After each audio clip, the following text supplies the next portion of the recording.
Hello YouTube and newsletter subscribers, this is Terrell from Terrell03.com. Today is January 19th, 2017. This is the Black Star Update Report connected to Volume 3, Terrell's 2017 newsletter. Lots to cover and time is short. I'm going to have to talk fast. Seismic, volcanic, and magnetic North Pole migration indicators all say Earth is moving through the final stages of the current Earth change lull period, expected to end in the middle of February 2017. Placing the Black Star firmly in the middle of the Libra constellation relative to the Sun. Year over year, see this value right here? That is the second lowest value that we've had since this investigation started.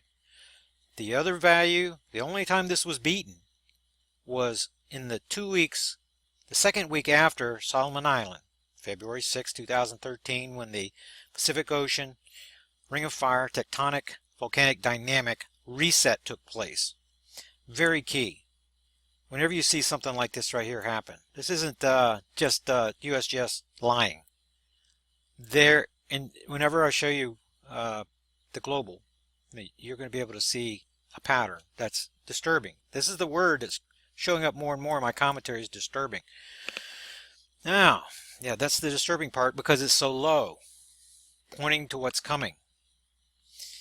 And not saying it's going to happen during this lull period we're in, but the intense activity is going to be at the end of April. Coming up, that's when we're going to pass. It's early May. According to the the binary star magnetic repulsion modeling, we're going to have a near-side alignment quake event in the first week of May.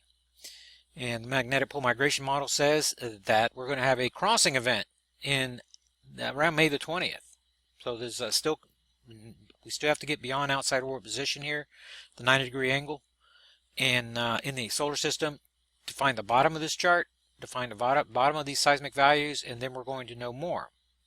Then we're going to learn more going through the intensity of the coming uptick period that's going to give us, hopefully, the information we need to know if we need to be with our survival groups in the month of May coming up.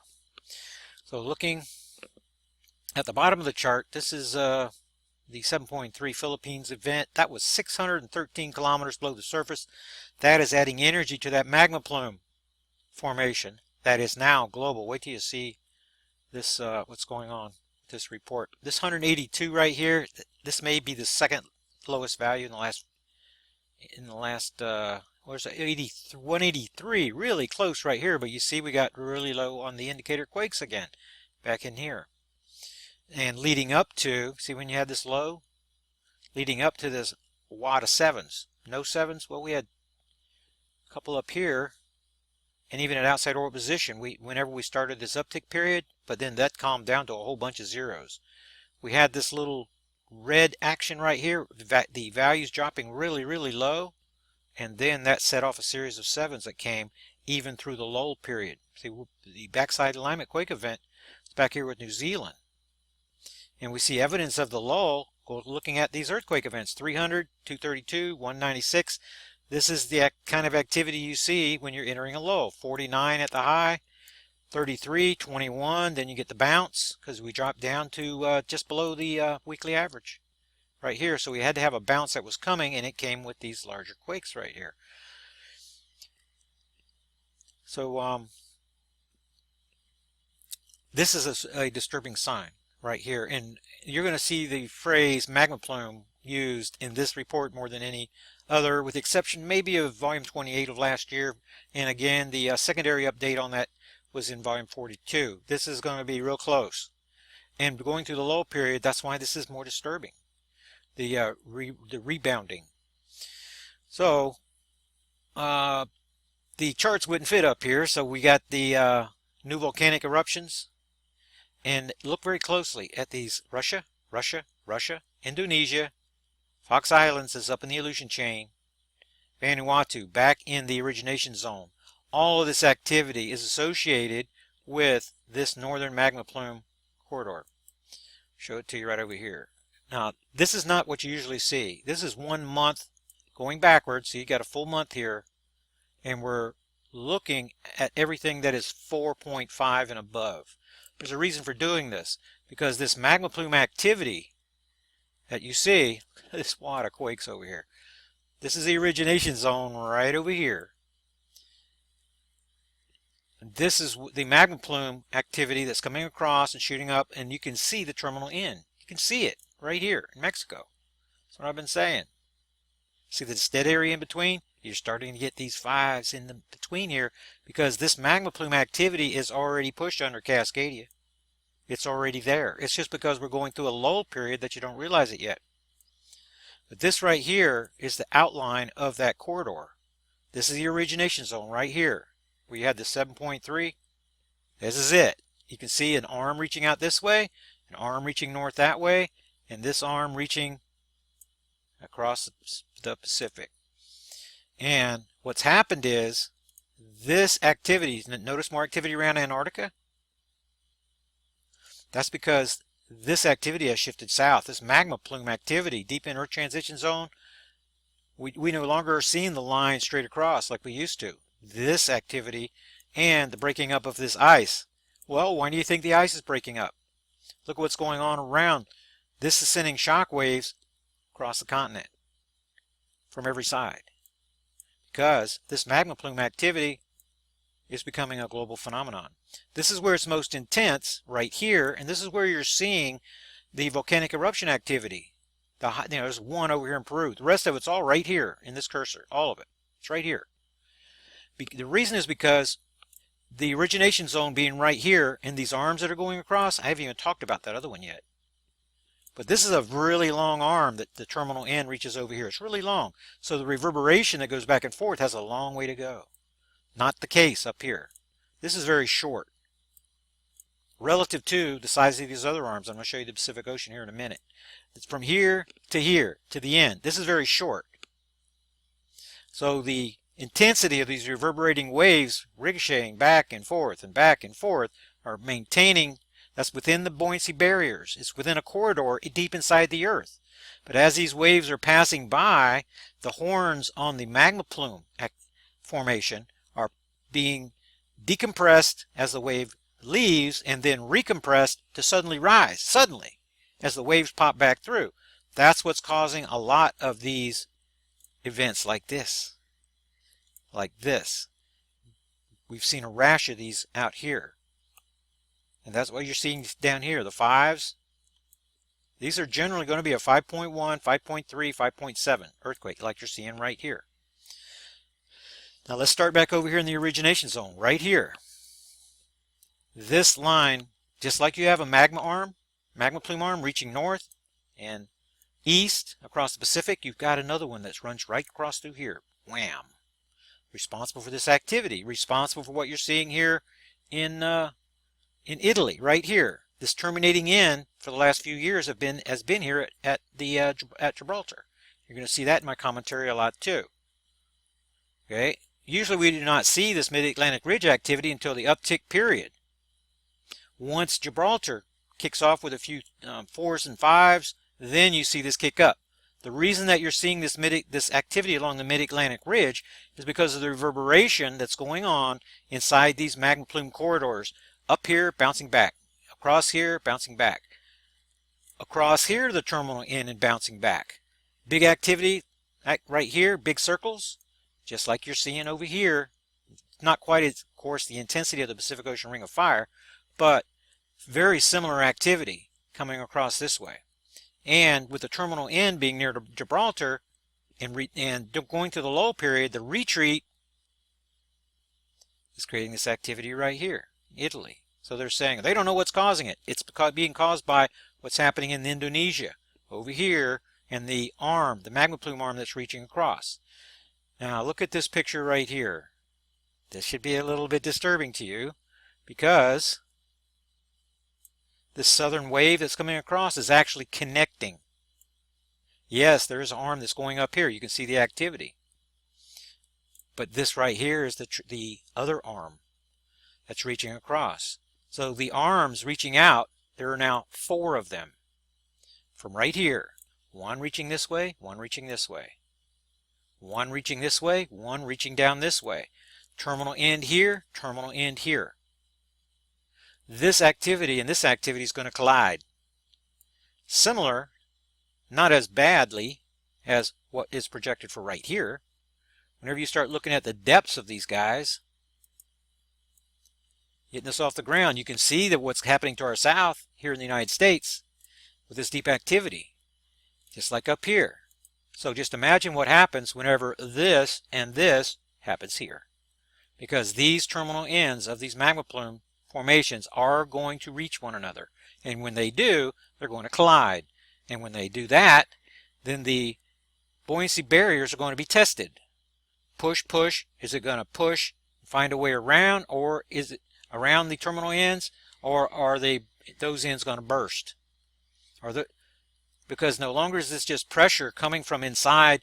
The way that this arm formed is because of the buoyancy barrier corridors themselves, the containment that gave this baby directionality.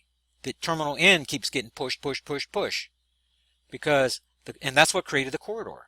That's what created this corridor. These arms reaching across are buoyancy barrier corridors, 410 to 660 kilometers deep inside of the Earth. And then those buoyancy barriers being tested, the horn formations, and then the reverberation through this low period is creating this scenario that you're seeing right here.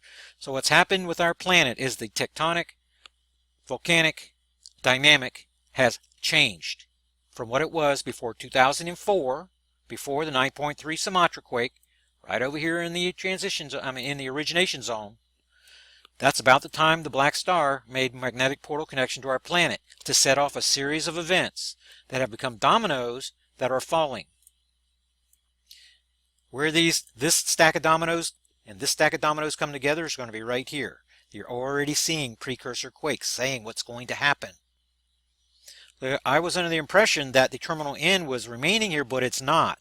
It's just the fact that this area is so tight. The tectonic plates are pushed so tightly together, they haven't moved in so long, it's requiring more uplift through this area to get the same result as you're getting throughout where all this activity has been taking place. This pressure is building. These terminal ends are closer together than I realized even 2 weeks ago. So Jay and those, Rex, you guys, I don't think Rex is out here, but Jay is, then you're asking me to give you more of a warning about what's going on out here in the West Coast. This is more of a warning. We're still going through the low period. Can't see that these collide, merge, break, cause massive crustal displacement during this low period. Cannot see that happening. But when we get into April, May, you need to be watching this stuff very, very carefully, because like the scriptures say, this destruction can come suddenly. Suddenly you get a deep earthquake under here, and that rising magma plume breaks through the buoyancy barrier, and it displaces the heavier magma. It's heavier down inside the earth, but it's under compression. It's being compressed, high pressures. As it rises, it's going to expand. That glassy type magma displaces on this thin crust. It displaces the heavier magma that's supporting the crust, and then massive crustal displacement. Massive. For this region right here. So, not saying it's going to happen now. Been making this, watching this for the last year, for years, issuing these warnings. But from the data that we're looking at, and I want to get back to here to change this source to 7 days to give you a picture that you're more accustomed to. Because that was the last month. This is what we're looking at for the last 7 days. So you don't have the 7 magnitude earthquake that shows up in the chart, because that ended last Sunday. The reporting period ended last Sunday. So we're not seeing any 7s on the board, but you can see an outline of what I just showed you over the 30-day chart right there. And this what was the Baja California quake swarm area has shifted north. This line of activity is because of the separating plates from here down to Texas. This line right here was created after Solomon Island. And that was, look at last week's report. There's more of a full report on that, what's going on there with that. And let's get back over here to the newsletter. So here's a description. Larger images, the screenshot images you can click on right here. And there's a description here of the magma plume formation. The terminal end is up in this region, the northern wave. This is the origination zone, pretty well defined. Terminal end over here, you can see the activity, and then highlighting where these buoyancy barrier corridors have been created, and they have shifted south towards Antarctica. That's why last week you saw the story about the breaking up of the ice sheets. It has to do with this magma plume activity, for sure. That's what it has to do with. Could be in combination with volcanism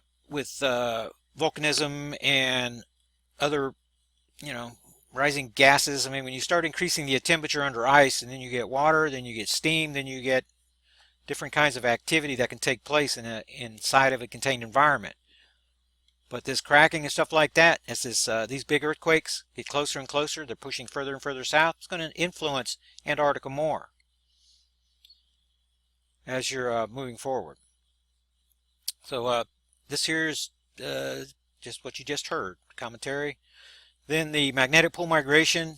You see this little, this is less than 12 degrees, and it's opened up these two angles here a little bit more too because of the activity back in 2014 and 15.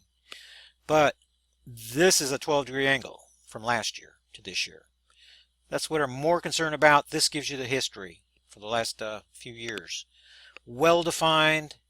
It's more well-defined coming around this way. If you've been following the research, you've seen this pie-shaped series of angles coming across all the way from back down in here.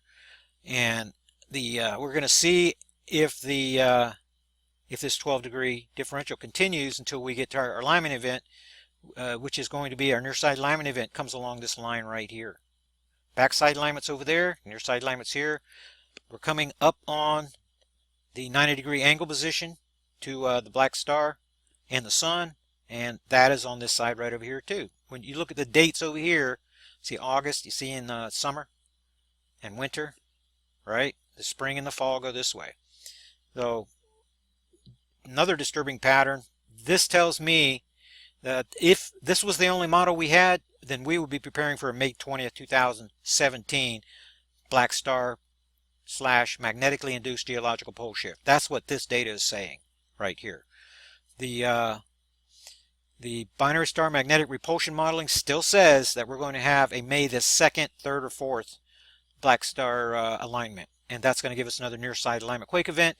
We're going to find out if Jupiter is the culprit. It could very well be. Earth has to get beyond the middle of February has to get beyond. We've got to look backwards to see when the bottom of the trough appears in the chart.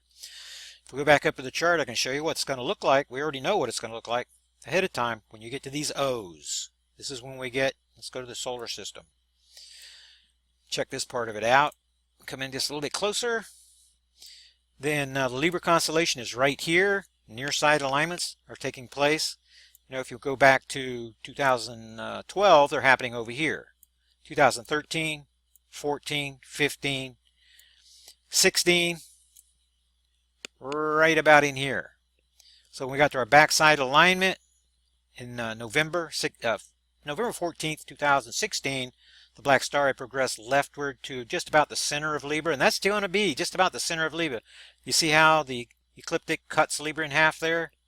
The black star is going to be right down here, just a little bit below the ecliptic plane, right in the dead center of the Libra constellation. Can't see it yet till we get beyond this 90-degree angle because that's still in the daytime sky.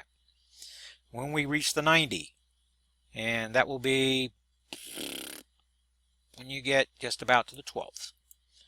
So this second week of February, we should see the lowest amount of seismic activity moving through that period, because then after that we start moving towards the black star, the next uptick period, because that causes the magnetic portal connection between the Earth and the black star to shorten rapidly based upon Earth orbital velocity going this way. Our nearest proximity to the black star for this cycle is going to come right over in here. Now it depends. Is it going to be early May over here, or is it going to be around the 20th of May here? It's going to depend where the black star is in Libra. And when I'm saying it's in Libra, that's way far away. That's just a point, a reference point.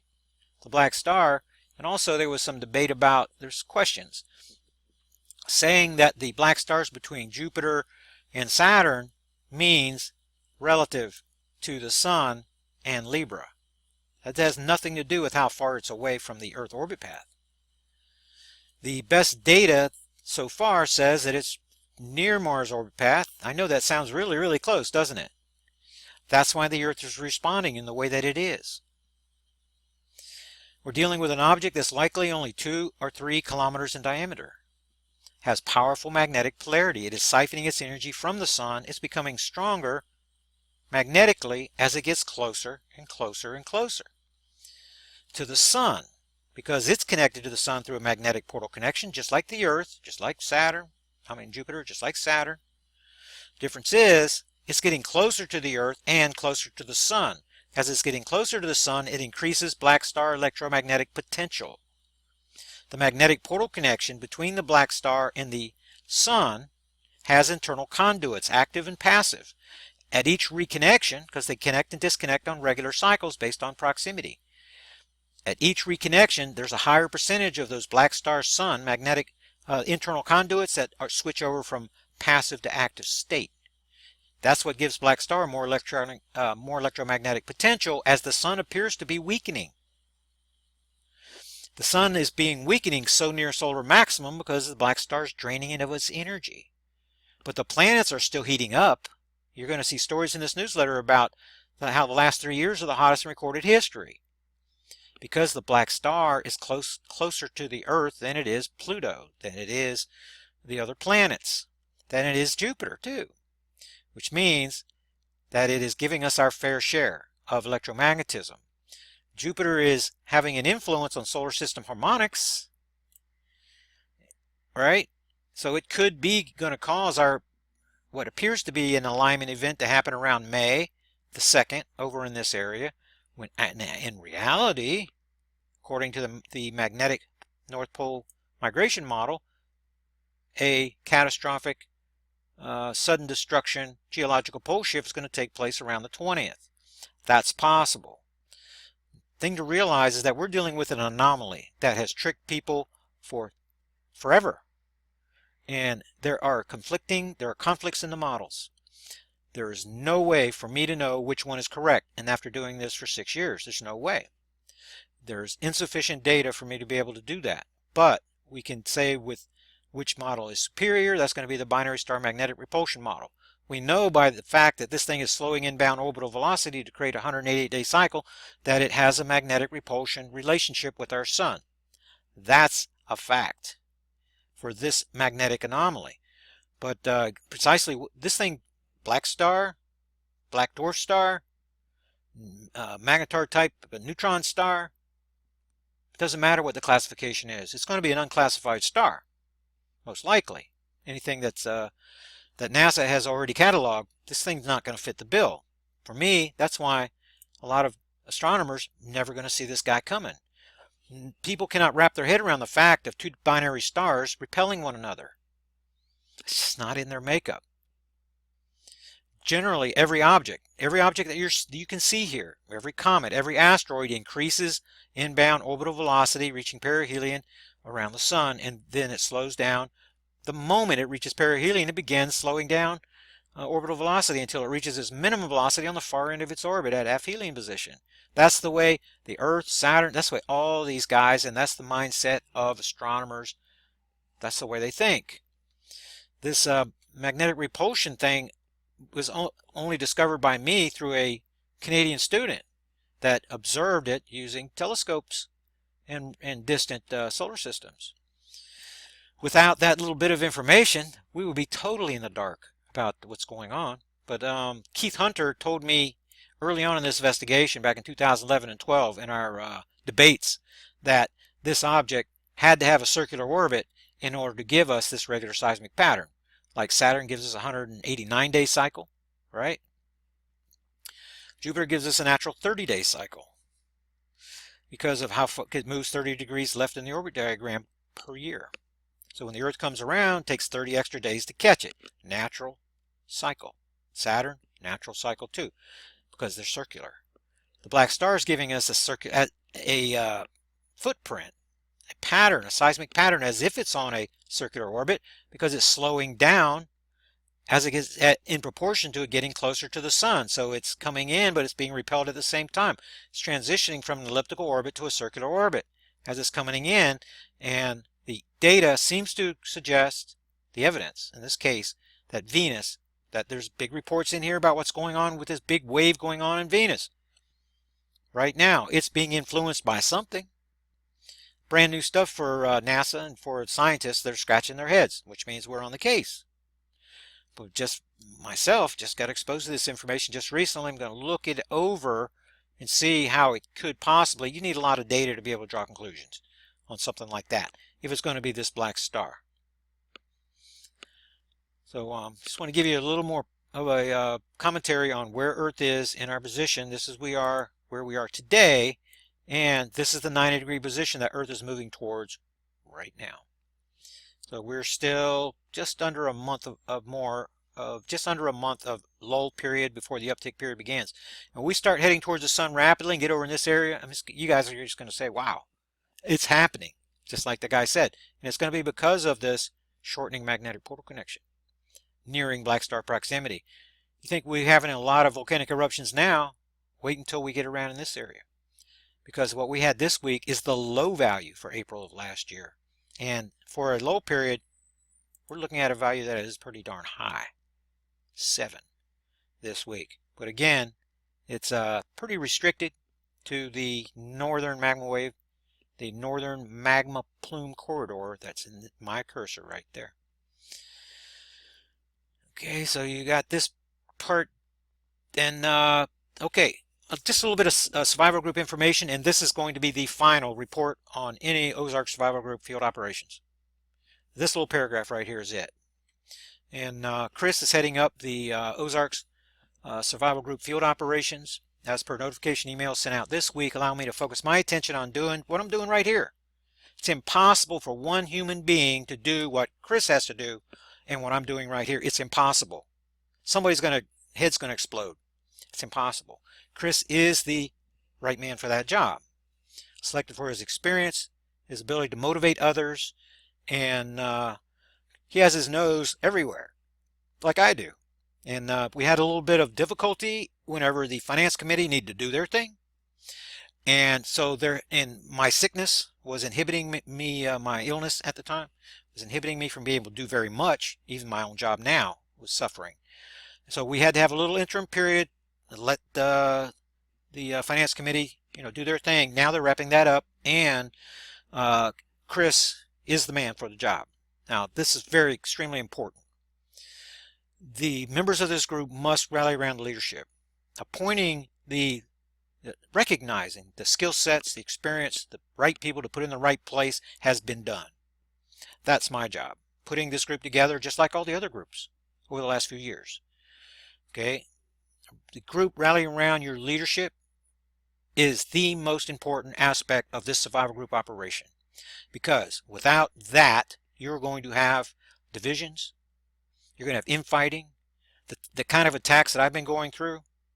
Whenever you start attacking Chris, like you guys, some of you guys have been attacking me, then you're going to be looking for another group leader. And until it's just a couple of people that are bickering that are left. Very important. Your group leaders, your committee leaders, whether you're in the medical operations team, you're in the survival, you're in the security detail with Robert, whichever group that you're in, very important that you support your group leader. And then one person over field operations, they're in the Ozarks, that's going to be Chris. He is the perfect man for the job. Overseeing this operation, since there was just me in this group, right? Every single member in this group was added by this newsletter program and by the Project Black Star investigation. Nobody can deny that. These decisions are being made for the best group interest, and all group members are wise to follow the direction of their group leaders. That is for your own survival. That increases your own chances of surviving later down the road. Extremely important we have cohesion. Extremely important that we work together as a single unit. There is no guarantee of success here. There are plenty of landmines that can explode on this group to destroy everything. If you allow infighting, you allow dissenters, you allow troublemakers to operate inside these areas of operation, failure is going to happen. No matter what good intentions we have, no matter how skilled we are doing our jobs, that is going to be the result. It's very important that you understand that. And there are going to be no more of these kind of updates in this report. The became very apparent to me that one little thing that I say can be misinterpreted by people to cause dissension. And this is my job of waking people up and sending you more members. If there's anybody else in the group that would like to have this job, then stand up. We'll get you in here and you can run the analysis. You can do the threat assessments. You can put this, put things together. But my view, there's not another person that can do that. In order for me to do this, the authority, the duties must be delegated to the right person. That was a mistake that was made in 2012 that made me suffer adrenal exhaustion 3 times. That's not going to happen this time, guys. Not going to happen, because delegation, learning from past mistakes, delegating, placing everyone in the right position is going to be, this plan right here has the best chance of success. Really does. Has the best chance. Everybody working together, all oars in the water, everybody rowing in the same direction.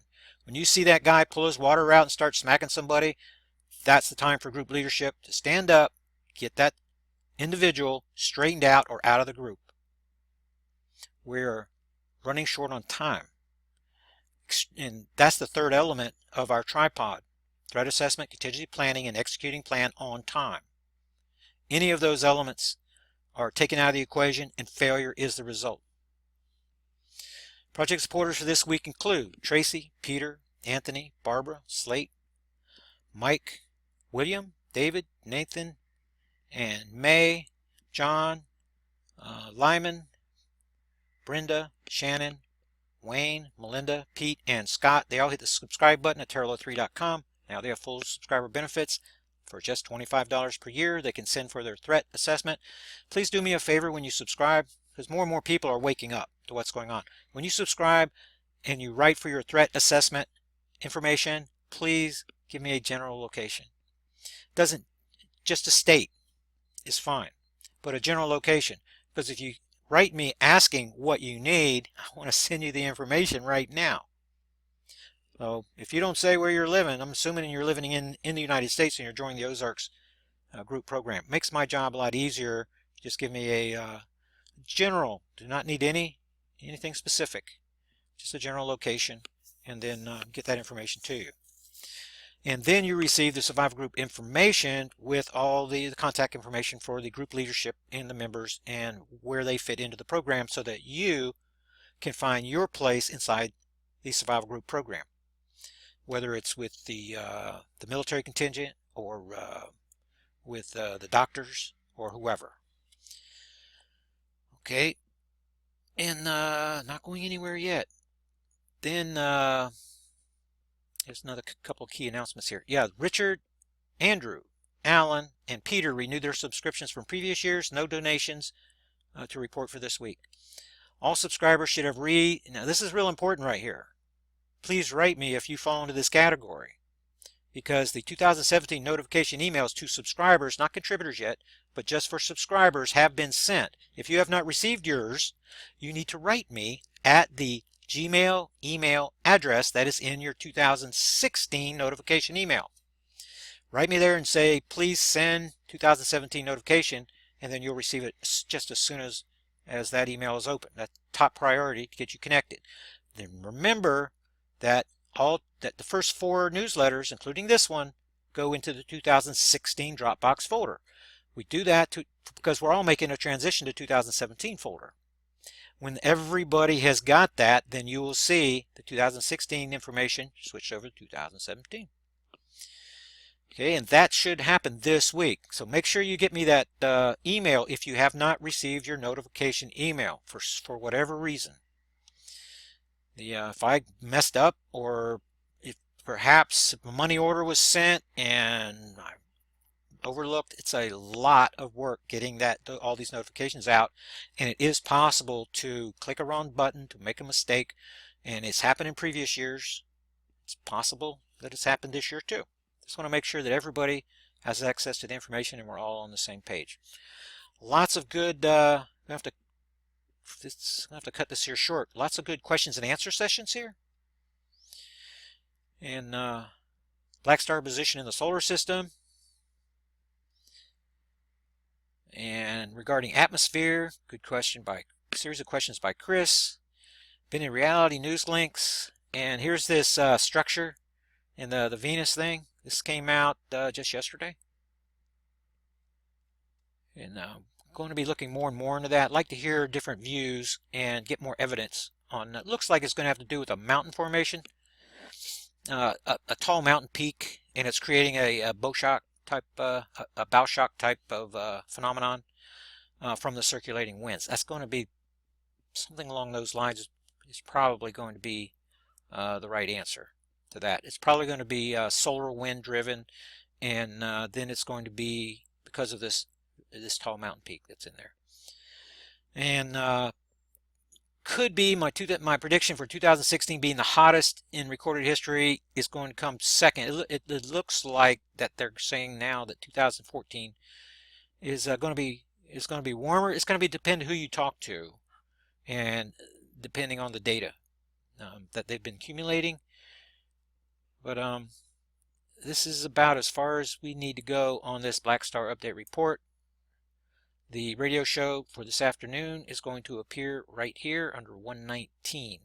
If you notice, then, well, what you're going to notice is there's no longer going to be a year's worth of radio shows here. I'm going to put about the last 4 or 5 weeks on there, and that's going to be good enough.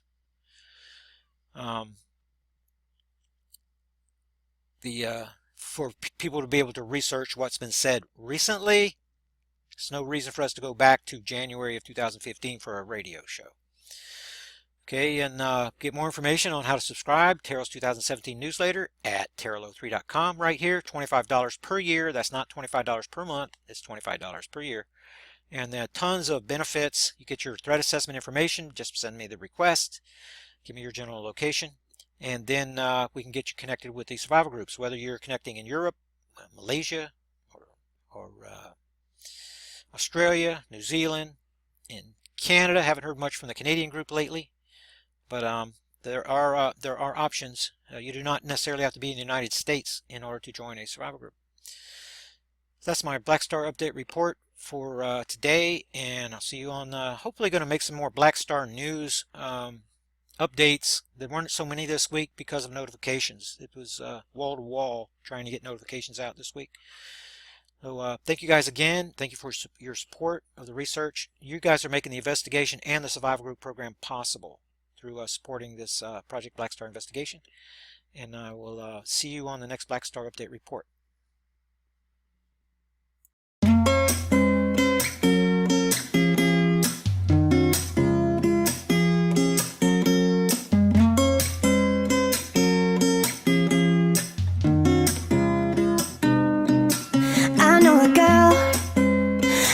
To drink her coffee black, 'cause sugar knows she don't got time for that.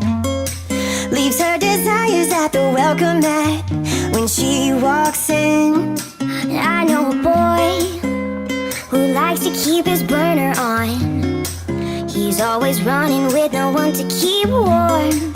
It's like he's flirting with the smoke alarm. His fire's fading, but still we laugh, we cry, we fall, we get high. Just like we were kids, just like we were kids. And when I'm feeling small, you get me through it all. Just like we were kids, just like we were kids again.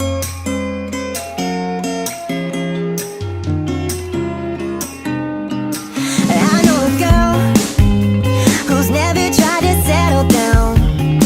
She wears her loneliness just like a crown. But when she smiles, all the kings will bow down, down, down. And I know the boy who's broken every vow he's made, who's spoken every carriage phrase.